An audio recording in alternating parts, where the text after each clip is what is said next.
Our top story this morning. For the fourth time, Missoula voters have chosen John Engen as their mayor. Enough of the mail-in ballots have been counted to confirm that Engen easily won the election over challenger Lisa Tripke. As of 10 o'clock last night, Engen had over 56% of the votes, with his challenger Lisa Tripke a little over 42%.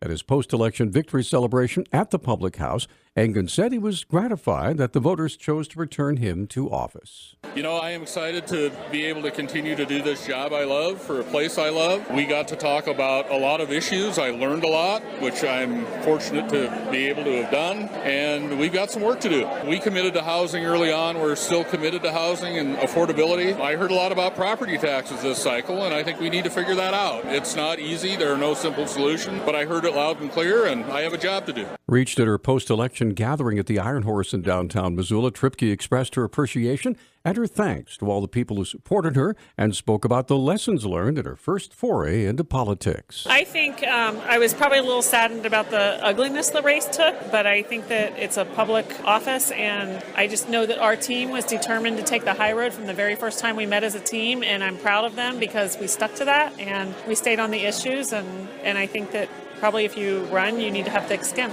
Tripke ran afoul of the Montana Commissioner of Political Practices for not properly reporting campaign expenses. That case still waits for a final decision either from the Lewis and Clark County Attorney or Commissioner of Political Practices, Jeff Maggot. Here are some of the other results from the municipal election yesterday.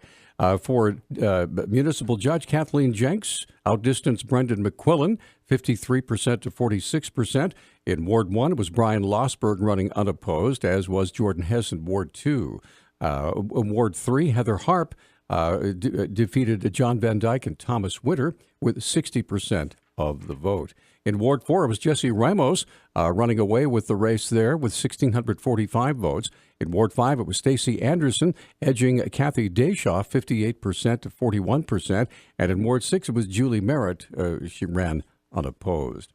Montana Governor Steve Bullock has called the legislature to a special session starting next week, hoping to balance the budget with a mix of transfers, tax hikes, and government cuts. However, Republican Speaker of the House Austin Knudsen, who appeared on Talkback yesterday, is already skeptical that Bullock is playing politics with the budget to get tax increases. For starters, Knudsen believes some proposed cuts are just threats, which should be replaced with cuts to non-essential services. He literally had on his cut list diapers for foster kids, developmental assistance for blind children.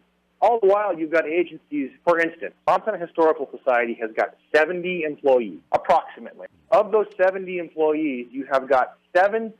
Knudsen believes many of the proposed cuts are there in an attempt to force the legislature's hand. He can make those cuts tomorrow. He does not need the legislature to make these cuts. He has stated that he is refusing to make any of his cuts until after the legislature has adjourned out of the special session.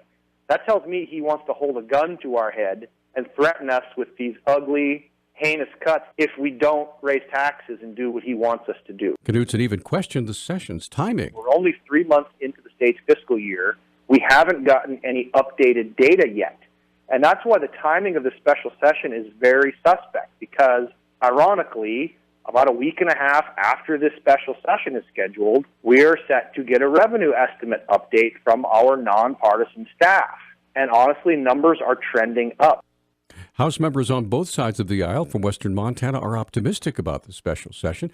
Democrat Kimberly Dudick from House District 94 in Missoula said she's hopeful. I'm hopeful it will be. I think that goes back to if people come there really willing to do the job we're all elected to do, or if they want to come and just fight for whatever reason. I'm hopeful, though, that this last session showed that we can work together for great legislative work when we work in a bipartisan manner and really put aside the party politics, and I'm hopeful that continues. Republican Nancy Ballance from House District 89 in Hamilton believes the legislature will be able to craft solutions to the state's budget woes. I believe we will get it done. I believe it will not look exactly like what the governor has proposed, but I believe that both sides are committed to solving a problem, and we will roll up our sleeves. My hope is that it does not take more than that week.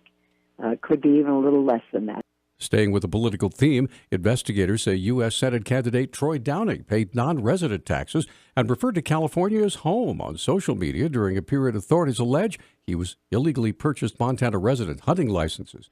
The Bozeman Daily Chronicle reported yesterday on details from an investigation into the Republican that it began in December of 2013. The Big Sky businessman faces 9 misdemeanor violations and has pleaded not guilty. A search warrant application showed Downing filed taxes as a non-resident during the last 2 years when he brought resident hunting or fishing licenses. Investigators characterized his time in Montana as, quote, seasonal at best, end quote, during the years at issue. Campaign manager Kevin Gardner said the candidate has been a full-time Montana resident since 2009. He's seeking to challenge Democrat Senator Jon Tester next fall. Montana's insurance commissioner chided 2 companies for raising rates on health insurance policies offered under the Affordable Care Act after federal subsidies ended, despite earlier telling them that they could modify their rates if circumstances changed. President Trump ended the federal cost-sharing reduction payments in mid-October, leading Pacific Source and the Montana Healthcare Co-op to increase their marketplace rates for 2018. Matt Rosendale said he was, quote, extremely disheartened, end quote, that the companies increased their rates. However, the Bozeman Daily Chronicle reports that in August, Rosendale wrote to the companies to say his office was aware of the uncertainty surrounding the Affordable Care Act and he would work with them if they needed to modify their rates. Rosendale spokesman Kyle Smock said that, quote, saying you will work with someone and being disappointed in their decisions are not mutually exclusive. The Montana Bureau of Mines and Geology reporting that 1 earthquake and 1 aftershock occurred recently in western Montana. Director of Earthquake Studies and geologist Mike Stickney explains. There was a small earthquake over near Four Corners west of Bozeman on the 6th of November, 3.2 earthquake. And then we had another aftershock for the Lincoln earthquake at about 7:08 this morning. Stickney says aftershocks from the Lincoln earthquake have slowed down, but there are still small tremors every day. He expects more in the future. Our News Talk time now is 6:12. News Talk, KGVO. Missoula's official weather station. Mostly cloudy skies today with our high temperatures in the upper 30s, close to the 40-degree mark. Isolated snow showers tonight, overnight lows in the upper 20s. Look for a wintry mix of rain and freezing rain possible Thursday. I'm meteorologist Brooke Foster for Missoula's KECI 13.